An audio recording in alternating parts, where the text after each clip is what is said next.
Look, when Star Wars Hunters was first revealed for mobile and Switch, I was unimpressed and frankly uninterested.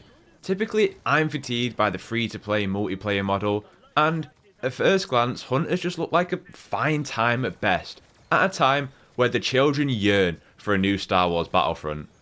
I'm not really someone who immediately writes games off upon first glance either, but I mean, no disrespect to it, it just looked cheap. But at the end of the day, I'm a big Star Wars fan, so when it was announced last month that it would be making its way to Steam, and to be fair, having heard some positive things since its release, I thought, you know what, let's give it a shot. To put it simply, Star Wars Hunters proved me wrong. I wouldn't class it as the next big Star Wars thing, but it does do so many things right. It's got competent core gameplay, maps that really lean into the IP, but I think most of all, it's the kind of Star Wars goofiness that the franchise is known for. Two Jawas stood on top of each other, an Ugnaught inside a Droideka that has an ultimate move of bouncing up and down, Trandoshans, bounty hunters, the full shebang. It's respective of the IP, but experimental with it too. Despite the sheer volume of Star Wars media that we've had in the last 10 years, Hunters actually feels like a fresh take on the franchise.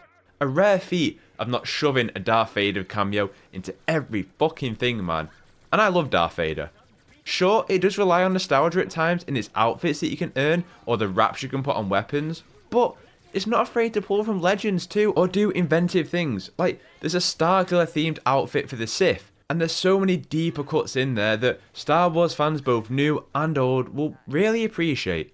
So, let me give you my impressions on Star Wars Hunters, but before I do, if Star Wars gaming content is what you're after, news, reviews, guides, consider subscribing, I'd love to have you around. So, the quick rundown on what Star Wars Hunters is for those who don't know, it's a 4v4 arena hero based shooter. As familiar in the genre, those heroes are divided into tank, damage and healer based roles.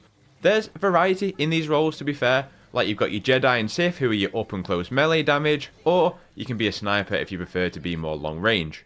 Tanks again have variety, you can be a stormtrooper with a chain gun, or be a big K unit that's focused on melee that can also adopt a ranged approach if they want to. As with all hero shooters, they often rely on good team composition, something that a lot of people are finding out the hard way in Marvel Rivals right now.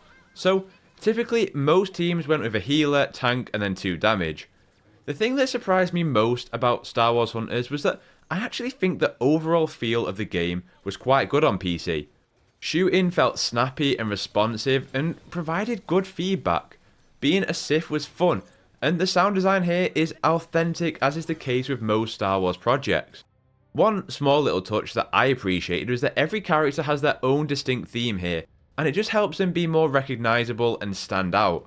So from the slice that I got to play, there was 3 modes: a team deathmatch kind of mode, a domination style mode, and then a kind of King of the Hill style mode. I think the sign of any decent PvP game is that you have those last minute clutch moments where you pull off an ultimate that wipes the team so that you win the team deathmatch by 1, or heal everyone last second to hold on to the point kind of thing.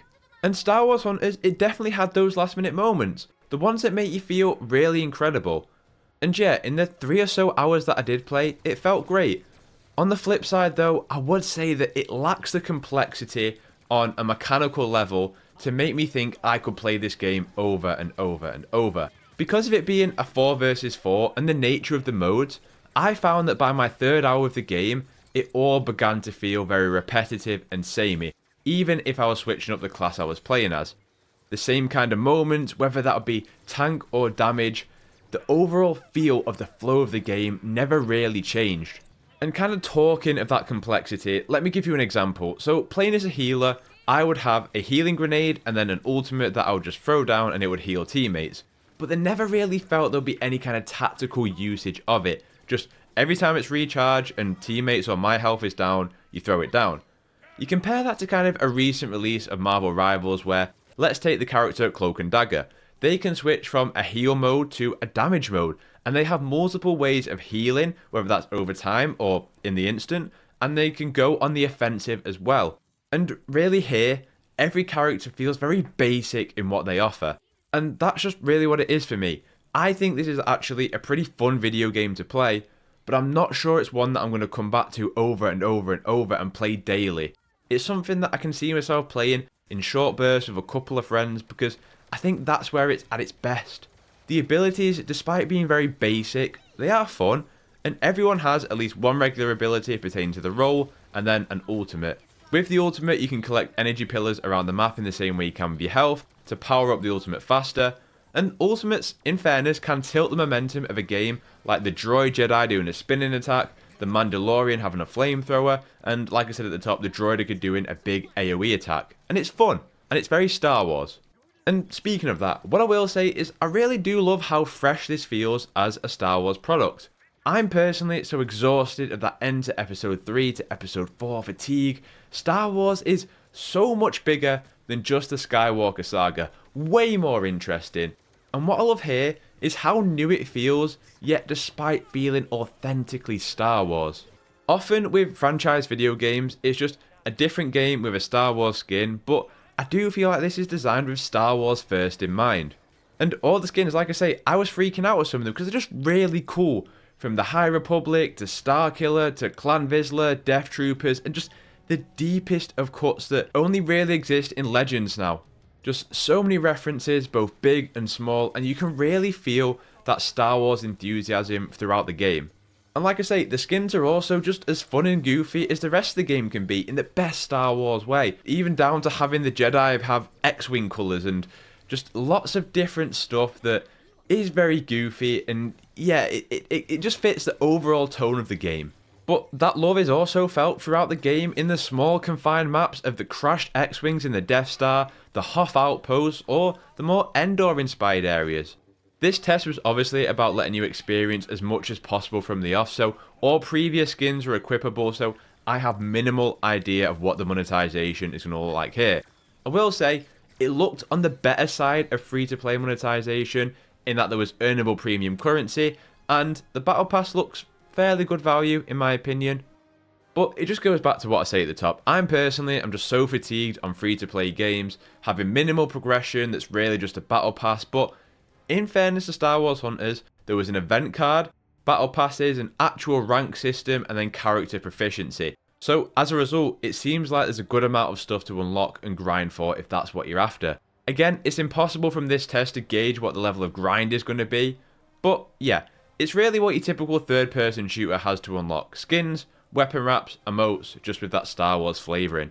I also want to touch on how this game looks and performs, given that it's a mobile game that's been ported to PC.